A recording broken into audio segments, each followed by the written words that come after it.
কিন্তু এশার নামাজের সুন্নত পড়লে যে লাইলাতুল কদরের সমান সওয়াব হয়, এই কথাটা হয়তো আপনারা আগে শুনেননি। আমি রেফারেন্স সহকারে আপনাদের বলে দিলাম, অবহেলা করেন না। সময় কম, আমাদের হায়াতের জিন্দেগির সময় খুব অল্প। এই দুনিয়াতে বহু মানুষ আগে ছিল, সবাই চলে গেছে। আমাদেরও কখন ডাক আসবে আমরা জানি না, যে কোনো সময় আমরা চলে যাব।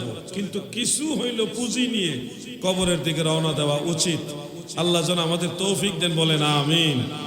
দুদিনের পরে যাহা যাবে চলে, সেই ঘিলটি ওলটি পালটিলে।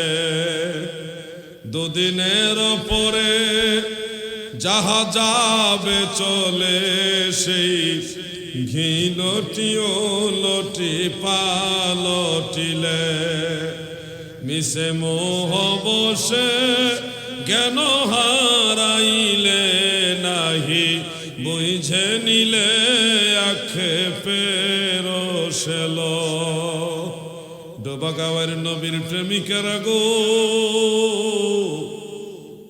আর কতক্ষণ রাস্তাঘাটে ঘুরবেন, আর কতক্ষণ মেলায় মেলায় সময় দিবেন, আর কতক্ষণ বাড়িতে বসে থাকবেন। মাহফিল যেমনি ভাবে চলে যাচ্ছে, সময় পার হয়ে যাচ্ছে। কিছুক্ষণ পরে যখন মাহফিল বন্ধ হয়ে যাবে, আর কেউ তোমাদেরকে আসার জন্য ডাকবে না গো। এমন একটা সময় আসবে, কবর দেশে যখন শুয়ে যাবেন, ওই কবর থেকে দুনিয়াতে ফিরে আসার জন্যও কেউ আপনাকে ডাকবে না। সেই দিনের কথা স্মরণ করুন, যেদিন কোনো বন্ধু বান্ধব থাকবে না। আল্লাহর ওয়াস্তে বলি, দুইটা কথা বলি, মনোযোগ দিয়ে শোনেন, কিছু হইল আমল করেন। আমার দাদু ভাইয়েরা, মাগরিবের নামাজ, এশারের নামাজ, এগুলি একেবারে গুরুত্বপূর্ণ নামাজ। এশার নামাজের সুন্নতের পরে বেতেরের আগে 2 রাকাত নফল নামাজ আছে। এই নফল নামাজটা দেখবেন অনেক মুসল্লিরা পড়ে না, অনেকে অবহেলা করে। সুন্নত পড়ছে, পড়ে বেতের পরে ফেলছে, এরপরে আবার শেষের 2 রাকাত নফল নামাজ অনেকে পড়ে। সেটা পড়বেন, কিন্তু বিতিরের পূর্বে যে 2 রাকাত নফল নামাজ আছে, এটা মিস করবেন না। কারণ যদি মিস করেন তাহলে কি ক্ষতিগ্রস্ত হচ্ছেন।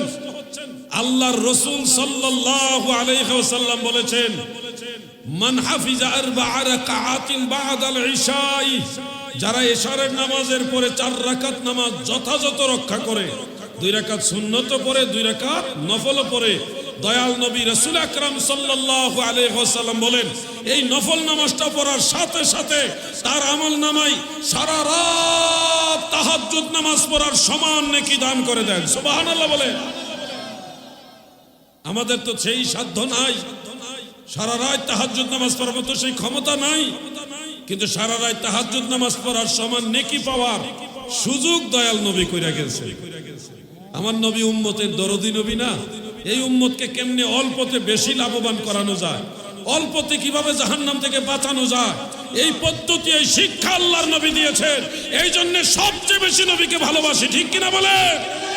আরে ভালো যদি বাসতে হয় নবীকে বাসো, মন যদি দিতে হয় নবীকে দিও।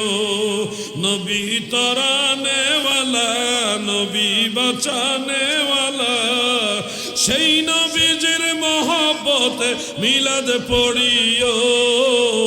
ভালো যদি বাসতে হয় নবীকেই বাসো, আহা মন যদি দিতে হয় নবীকেই দিও।